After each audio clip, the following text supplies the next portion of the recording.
Nẹ mô tát sạ phẹ kẹ vẹ tô a ra hạt tố sa ma sam phut tha sạ tu tây dạ nia niaการณะសុតាំង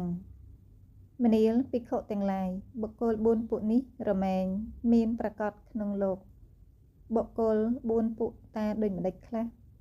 មនាលភិក្ខុទាំងឡាយបុគ្គលខ្លះក្នុងលោកនេះស្ងាត់ចាកកាមស្ងាត់ចាកអកុសលធម៌បានដល់បឋមឈានប្រកបដោយវិតកៈប្រកបដោយវិចារៈមានបៃតិនិងសុខៈកើតអំពីសេចក្តីស្ងប់ស្ងាត់សម្រាននៅធម៌គឺរូបវេទនាសញ្ញាសង្ខារវិញ្ញាណណាមានក្នុងលោកនោះបុគ្គលនោះក៏ពិចារណាឃើញនៅធម៌ទាំងនោះដោយសភាពថាមិនទៀងថាជាទុក្ខថាជារោគថាជាបោះថាជាព្រួញថាជាសេចក្តីតានតឹងថាជាអាពាធថាជារបស់អ្នកដតីថាជារបស់ត្រុតត្រោមថាជារបស់សោះសូន្យថាជារបស់មិនមែនរបស់ខ្លួនបុគ្គលនោះលុះបែកធ្លាយរាងកាយស្លាប់ទៅរមែងចូលទៅកាន់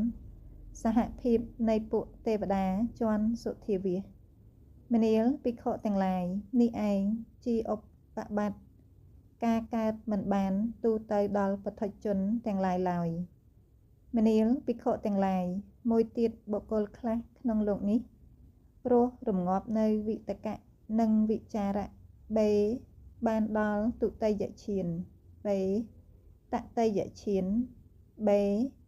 បានដល់ចតុតឈានសម្រាននៅធម៌គឺរូបវេទនា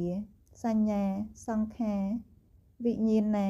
មាននៅក្នុងលោកនោះបុគ្គលនោះក៏ពិចារណាឃើញនៅធម៌ទាំងនោះដោយសភាពថាមិនទៀងថាជាទុក្ខថាជារោគថាជាបោះថាជាព្រួញថាជាសេចក្តីតានតឹងថាជាអាពាធថាជារបស់អ្នកដតី